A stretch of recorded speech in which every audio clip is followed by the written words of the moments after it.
Welcome everyone to the second part of my reviewing the heroes in draft. I said I'm gonna make another video, so here we are. We're gonna do the black heroes this time. If you haven't watched the part 1, I suggest you watch it. It's in the link below, and yeah, let's start. Okay, so first things first, Bloodseeker. There's like a debate between like Bloodseeker and Debbie, which is better. Currently it is believed Bloodseeker is better than Debbie in draft, which in my opinion doesn't have to be necessarily. Like sometimes it is, like sometimes Bloodseeker is better than Debbie in cases where you want to stall, when you have like money deck, when you have paydays, when you have like good economy going, and you kind of want to stall. He's pretty good splash, he's way better splash than Debbie, but on average he's not that good. His signature card is okay, you can use it on, it's actually not okay, it's like below okay, it's below average. You cannot use it on creeps, you can use it on heroes, and yeah, he's okay. He's definitely not the first pick, and yeah, he's I guess slightly better than Debbie on average, but not necessarily always, depends what kind of deck you have. Second one, Bounty Hunter. His passive ability Genada procs 50% of the time. One thing to note is that after it procs and you move him to another lane, he can proc again. So if you go to like lane 1, its procs is gonna be at 11. If you move him to lane 2, his procs, it's gonna be at 4 more, so 15. And if you move him again, his attack can go, his default attack can go up to 19 if that happens, which I don't think it ever happens, but yeah, that's one thing to note. He's pretty okay, but his signature is really good in money generation decks. In decks when you have really good economy.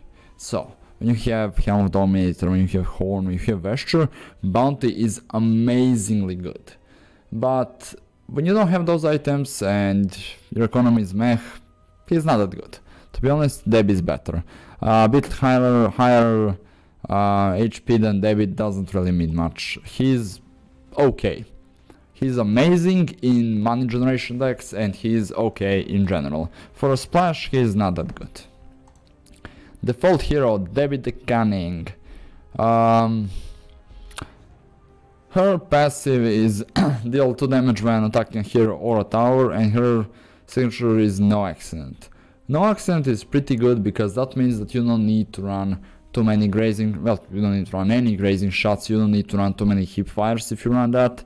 And overall she's pretty much one of the strongest, if not the strongest default hero. She's really good. If you run 3 Debbies, it's kinda okay deck. If you can make it work, it's not amazing, but it's okay. She's not bad, right? It's a lot better to run 3 Debbies than 3 Jimmies or whatever, you know? So in general, Debbie is okay. For a splash, it's pretty good. For something else, it's pretty good. She fills up, she's nowhere like amazing, but she fills up all other roles. Like she's good for killing, she's good for pushing. She's not that good at surviving, but her chip damage makes up for it, so you have like removal of some sort, and yeah, she's pretty good. She's pretty good. Next one, Lion. Yeah. He looks fun, right? His signature, give the enemy tower -2 this round, give your tower +2 man this round. It's garbage. His Finger of Death is gonna proc once, maybe twice, if you're really lucky 3 times in a game. Does that mean good? No. By the time you get this to turn 1, it's gonna be like what, 15 mana or something? It's not good. His stats are not good, his signature is not good, and overall he's not that good of a hero. Necrophos, my man, Necrophos. In my opinion, one of the most fun heroes to play. He is pretty good. On average, his win rate is not as high as some other ones, but he's pretty fun to play. His passive, give +1 health after enemy neighbor dies, it's okay. Like, you can later in the game, he's gonna have like 14-15 base HP, which is okay, but it's not that great. His Heartstop Aura works on other black heroes, which makes it pretty good. Synergies well with his passive, but in general 5-6 stats is not really that good, and he's kinda okay. He's not one of better heroes in any way. He's kinda skip, you don't need to play him. PA, there is no black deck without PA in Constructed, I believe, and there's a reason for that. She's really good. She does 10 damage turn 1 thanks to her passive, and her coup, these cards are hard. Discarding card is annoying, but just pure removal is premium in any card game, and she's really good at removing everything on board. She kills creeps, she has okay health, she has very good damage, there are not many heroes that can survive her early on, and yeah, overall she's pretty good. Sniper, Sniper is one of the better heroes in the game. The thing about Sniper is that his stats are very weak, right? 5-6 is not good. Headshot is pretty good, 5 damage, again removal is good. Assassinate deals 10 piercing damage to any unit in lane. He is one of the better, like this is like one of the best cards for the draft. Like he's one of the better heroes in the game currently. Definitely first pick. He can work in pretty much any kind of deck. You don't need much synergy just because he's that good, you know, like he's pretty good. He's not that good for a splash, but even as a splash he will work. But try not to splash him, like his full potential is shown when you have like more than one black hero, or more than 2 I guess. So yeah, overall pretty good hero. Sorlakan, some people believe Sorlakan is like instant pick. Not in my case, not in my opinion. She does like hit tower for pretty high amount of damage, and her card signature is pretty good in a lot of decks, but she's not really first pick deck. Like she's not Sniper where you know you're gonna get value. Sorlakan is kinda iffy and her stats are not that great, so in my opinion she's not the best, but some other players disagree, and yeah, that's my opinion about Sorlakan. Not a first pick, but definitely like synergies with a lot of stuff. Synergies with Prelix, synergies with Kana, synergies with any push type of deck. So yeah, pretty good. Storm Spirit. Storm Spirit. I tried to make this guy work. He gets +2 for any black card.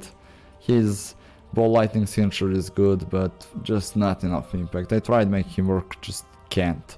He's pretty fun, and yeah, that's about it. Fun is most thing you're gonna get out of him. If you want wins, don't play Storm Spirit. He's not first pick, he's not second pick, he's not last pick. Debbie is way better than him. So yeah, that's about it. Tinker, I believe Tinker has the highest win rate out of all the heroes in the game currently. His laser deals damage, it disarms, it's pretty good. His signature March of Jeans is amazing, just like completely stops any and all kinds of pushes. Overall pretty good. Like he's good as a splash, he's good as a he's good in multiple heroes, like very high win rate, definitely first pick hero.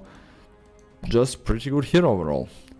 Winter Wyvern, I think he's kinda underestimated. The mobility his Arctic Burn gives him, he can move on any side, right? Any free slots on the lane. That ability is amazing. He has +4, which makes him like 10. If he attacks for tower for 10, it's like already 25% down just from like one ability. That's a lot of damage if it hits. The problem with him is his signature. People believe that Winter's Curse is not that great, but in my opinion Winter's Curse is okay. It's not the greatest, but it's not bad, right? It disarms, it stops a push, it can kill a guy. It's okay. High mana cost makes up for him having really good signatures. So Winter Wyvern is in a bubble. He's better than Debbie, and he's better than Bloodseeker, better than Bounty probably, but overall not the greatest. But if you can pick him, if you can put him in the deck, it will be okay. I think he's better than default heroes, definitely better than Lion and Necro and stuff like that. Not as good as PA or Sniper, but he's okay. The last hero which I don't have is Lich. Lich is really good hero. Like his signature Sacrifice condemns an ally and draws a card. That means that if you do this like on a hero, not only do you draw a card or two, you also get the hero back in like 2 turns. That's really good. He's basically Jimmy, but better, right? This is also 2 turn cooldown, so like every 2 turns you get like 1 more card. It's at least 1 more card. It's pretty good.